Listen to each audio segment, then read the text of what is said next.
రచ్చబండ ముచ్చట్లకి స్వాగతం సుస్వాగతం. Hi hello నమస్తే, ఎట్లున్నారు అందరూ? మంచిగా ఉన్నారా? అందరికీ శనార్థులు. దినాము మన రచ్చబండ ముచ్చట్ల కార్యక్రమంలో వచ్చి మంచి మంచి ముచ్చట్ల కోసం ఎదురు చూస్తారు కదా. మరి ఈ రోజు ఇట్లా మీకోసం మంచి మంచి ముచ్చట్లు అయితే పట్టుకొచ్చిన. మరి ఇక ముచ్చట్లు ఏందో తెలియాలంటే ముందుగా ముఖ్యాంశాలు చదువుకోవాలిగా.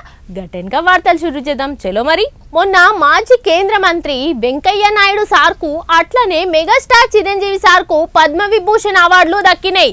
పద్మశ్రీ అవార్డు వచ్చిన చిందు యక్షగానం కళాకారుడు గడ్డం సమ్మయ్య, బుర్రవీణ వాయిద్యకారుడు దాసరి కొండప్ప, అట్లనే ఆంధ్రాల హరికథలు చెప్పే ఉమా మహేశ్వరికి కూడా పద్మశ్రీ అవార్డులు అందుకున్నారు. అయితే నిన్న ఏమైందంటే మొన్న వచ్చిన అవార్డుల కంటే ఇంకొక పెద్ద అవార్డు దక్కింది మన తెలుగు వారికి.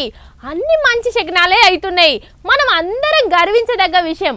ఇక ఈ అవార్డు ఎవరికి వచ్చింది, ఏం చేస్తే వచ్చింది అనే ముచ్చట తెలుసుకుందాం పారి. పివి సారు అప్పటి ఉమ్మడి ఆంధ్రప్రదేశ్ రాష్ట్రానికి ముఖ్యమంత్రి, ఎంపీ అయ్యిండు, సెంట్రల్ మంత్రి అయ్యిండు, ప్రధానమంత్రి అయ్యిండు. గల్లీకెళ్ళి ఢిల్లీకి పోయి తెలంగాణ మొట్టమొదటి బిడ్డ గీసారేనాయే.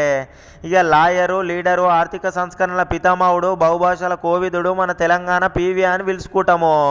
గిన్ని చేసిన ఈ సారుకు ఇన్ని రోజులకు ఒక గొప్ప అవార్డు దక్కింది. పోండ్రి అవార్డు అంటే అసొంటి ఇసొంటి అవార్డు కాదుల్లో, అన్నిటికంటే పెద్ద అవార్డు అన్నట్టు. ఇక సారు చేసిన సేవలకు, దేశానికి చేసిన సేవలను తలుసుకొని సెంట్రల్ వాళ్ళు ఈ అవార్డు ఇచ్చిర్రు అన్నట్టు. భారతరత్న అవార్డు దక్కింది. పద్మశ్రీ, పద్మవిభూషణ్ చాలా మందికే వచ్చింది, కానీ భారతరత్న వచ్చిన తెలుగు వారిట్లల్లో ఫస్ట్ ఈసారే అన్నట్టు. జాకీర్ హుసేన్ సారుకు సుత వచ్చింది, కానీ చిన్నప్పుడే ఉత్తరప్రదేశ్కు పోయిండు. ఇక పివి సారు 1921 వరంగల్ జిల్లా లక్నేపల్లిలో పుట్టి ఇక అటెంక కరీంనగర్ జిల్లా వంగరుకు దత్తత పోయిండాయే. స్వాతంత్ర పోరాటం చేసి కాంగ్రెస్లో చేరి 20 ఏళ్ళు ఎమ్మెల్యేగా, మంత్రిగా పనిచేసిండు. మంత్రి కూడా అయ్యిండు. ఢిల్లీ పార్లమెంటుకు పోయి దేశానికి కూడా ఎన్నో సేవలు చేసిండు పివి సారు. ఇక రాజకీయాలు ఆపి చాలనుకుంటున్న సమయానికి ప్రధానమంత్రి పదవి సుతా దక్కింది. భారతదేశం నుంచి ఫస్ట్ ప్రధాని తెలుగు వాళ్ళ ఈసారేనాయే. అంతేకాదు గాంధీ ఫ్యామిలీ కాకుండా ఫస్ట్ ప్రధానమంత్రి అయ్యింది ఈ మనిషే. పివి సారు కేంద్రీయ విద్యాలయాలు, నవోదయ స్కూళ్ళు, ఉపాధి హామీ పథకాలు, అట్నే టెక్నాలజీ అంతా పివి సారు చేసుకొచ్చిన పనులేనాయే. ఇక నంద్యాలకెళ్ళి ఎంపీగా పోటీ చేసి 5 లక్షల మెజార్టీతోటి గెలిచి గిన్నిస్ రికార్డు వచ్చిండు అప్పట్లనే. కాలం చేసినాక 19 ఏళ్లకు భారతరత్న అవార్డు రావడంతో బాధతోటి ఒక పక్క, సంతోషంతో ఒక పక్క, ఇక చాలా గర్వపడుతున్నారు, పోండి సంతోషిస్తున్నారు. కుటుంబం అంతా ఖుషి అయ్యిర్రిగా. దేశ ప్రజలు అందరు గర్విస్తున్నారే పోన్రి. ఇక పివి సారుల కుటుంబం అంతా మస్తు ఖుషి అవుతున్నారు పోన్రి. దేశ ప్రజలు అయితే మస్తు గర్విస్తున్నారు. ఇక ఈ సార్తో పాటు పాత ప్రధాని చౌదరి చరణ్ సింగ్ సార్కు, అట్నే మొన్న కాలం చేసిన వ్యవసాయ శాస్త్రవేత్త స్వామినాథన్ సార్లకు భారతరత్న అవార్డులు దక్కినాయట. పోయిన ప్రభుత్వం గుర్తులు ఏమి ఉండనీయం. రేవంత్ రెడ్డి మాట్లాడుతూ వాళ్ళు చేసిన పనులేవి చక్కగా లేవు అనుకుంటా తెలంగాణ తల్లి విగ్రహ రూపాన్ని మార్చడానికి కారణం ఏంటిది అని అంటే, మన పెద్దలు, తల్లిదండ్రులు ఎన్నడూ కూడా కిరీటాలు, వడ్డానాలు పెట్టుకొని కనిపించలేదు. అట్లనే తెలంగాణ తల్లి విగ్రహాన్ని కూడా సాధారణంగా ఉండేలా చేయిస్తురట, పాత గుర్తులన్నీ మారుస్తురట. అయితే చదువు రాకపోయినా సరే కానీ క్రమశిక్షణగా ఉండాలి, బడికి రోజు పోవాలి, డుమ్మాలు ఎక్కువ కొట్టొద్దని చెప్తుంటారు స్కూల్లో సార్లు, టీచర్లు. ఊరికి పోయే, లేకపోతే జ్వరం వచ్చే, ఇంకేదైనా యాత్రలకు పోయే, లేకుంటే ఏదైనా ముఖ్యమైన పనులు ఉన్నప్పుడు డుమ్మాలు కొట్టిరనుకో, మళ్ళా తిరిగి తెల్లారి బడికి వేయడాక నిన్న మొన్న ఎందుకు రాలేదురా బాబు అని అడిగితే టీచరు, అట్లనే ప్రిన్సిపల్ సార్ అడుగుతుండట.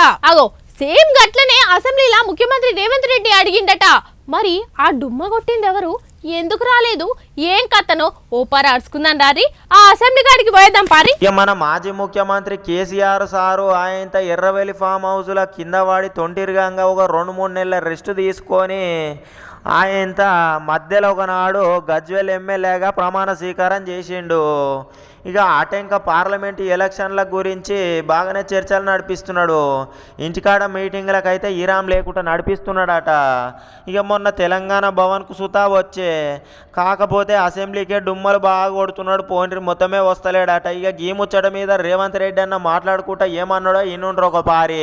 అరే ఆగనాట, 80,000 పుస్తకాలు చదివిన ఒక మహా గొప్ప మేధావి ఇప్పుడు ప్రధాన ప్రతిపక్ష లీడర్గా ఉండి రాకపోవడము, ఆ కుర్చీ ఖాళీగా ఉండడం, ఈ సభ యొక్క గౌరవానికి మంచిది కాదనుకొచ్చిండు. ఇక అధ్యక్ష తమ ద్వారా ప్రధాన ప్రతిపక్ష నాయకునికి సూచన చేస్తున్నాం అన్నాడు. ఇక మొన్నటిదాకా తొంటిరిగింది కాబట్టి ఏమో అనుకోవచ్చు, కానీ ఇప్పుడు రాకపోవడం ఏందని ఇట్లా మాట్లాడిండు అన్నట్టు. అసెంబ్లీకి అయితే వస్తలేడు, కానీ నల్లగొండలను అయితే పార్టీ మీటింగ్ పెద్దగానే పెట్టబోతున్నాడు పోండ్రి సభ. ఇక పార్లమెంట్ ఎలక్షన్ల గురించే బాగా మెజార్టీ కొట్టుకురావాలనే చేస్తున్నా అని జనాలు అనుకుంటున్నాం ముచ్చట. ఇక అట్లనే కృష్ణానది నీళ్ళ మీద సుతం మాట్లాడతాడట. సార్ యొక్క స్పీచ్ కోసం చాలా మందే వెయిట్ చేస్తున్నారు పోండ్రి. తెలంగాణలో రాబోయే పార్లమెంట్ ఎలక్షన్లలో బీజేపీ పార్టీకి 3 సీట్లు, కాంగ్రెస్ కు 10, టీఆర్ఎస్ కి 3, ఎంఐఎం పార్టీకి 1 సీట్ వస్తాయట. రాబోయే పార్లమెంట్ ఎలక్షన్లలో అన్ని చెప్తున్నాయి, ఎన్ని సీట్లు వస్తాయో కూడా చెప్తున్నాయి. ఎన్నికలు రాకముందే గట్ల ఎట్లా చెప్పడం కుదురుతుంది మమతా అని అంటురులే.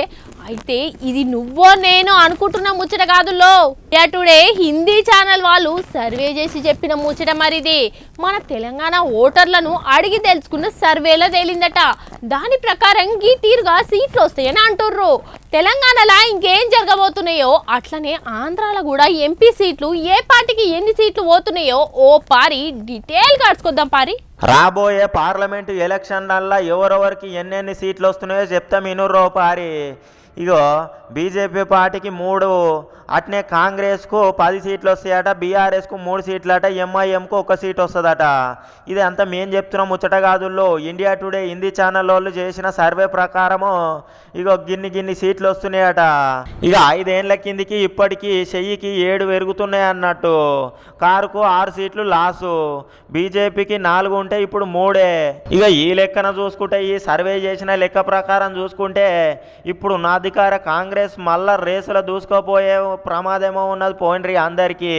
ఇక మనము చెడగిట్లుంటే అటు దిక్కు ఆంధ్రాలో చూడండ్రో పారి 25 ఎంపీ సీట్లకు 17 టీడీపీ గెలుస్తుందట. వైసీపీ అయితే 8కే స్టాప్ అయిపోతుంది అనుకొస్తున్నారు. అప్పుడు 5 ఏళ్ల కింద జగనన్న పార్టీల 22 ఎంపీలను గెలిస్తే టీడీపీలో 3 ఎంపీలు గెలిచిర్రు. కాకపోతే ఇప్పుడు సీన్ అంతా రివర్స్ అవుతున్నది పోయిండ్రి. ఇక మిగిలిన పార్టీల ముచ్చటనైతే ఊతదేనట. బీజేపీ, జనసేన, కాంగ్రెస్ పార్టీలనైతే ఇక ఎంపీ ఎలక్షన్లల్లా రావట చూడండి. ఇక రాష్ట్రాలల్లో ముచ్చట గిట్లుంటే దేశం మొత్తం చూసుకుంటే బీజేపీ ఫుల్ మెజార్టీ తోటి వస్తున్నదట నుల్లో. ఇక సొంతంగా 304 గెలిస్తే ఇంకో 31 సీట్లు దోస్తు పార్టీ గెలుస్తుందట. కాంగ్రెస్కు 71 వస్తాయట. అట్లనే మళ్ళా ఇప్పుడు రాబోయే ప్రధానమంత్రి ఎవరనంటే మళ్ళా మోడీ సారే వస్తాడానికి వస్తున్నారు.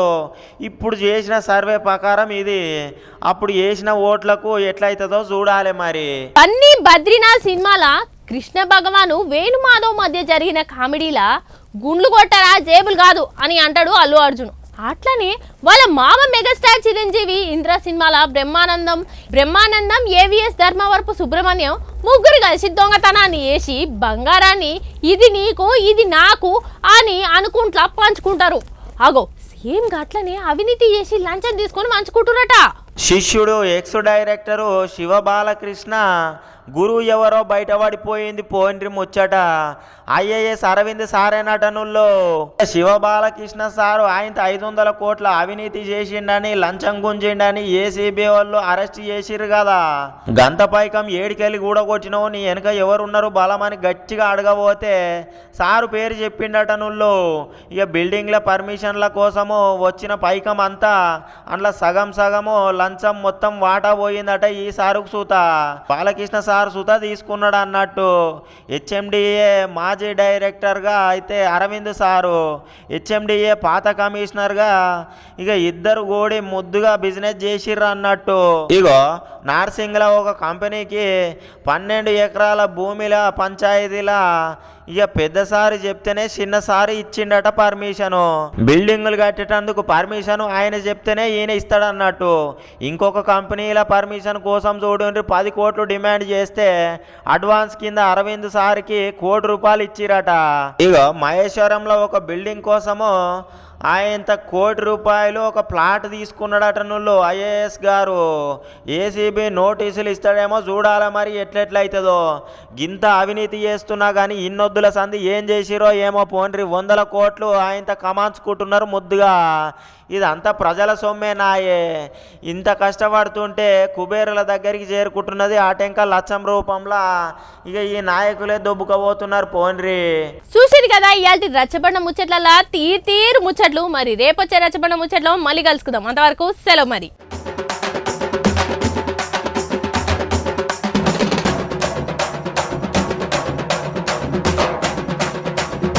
రచ్చబండ ముచ్చట్లకి స్వాగతం సుస్వాగతం.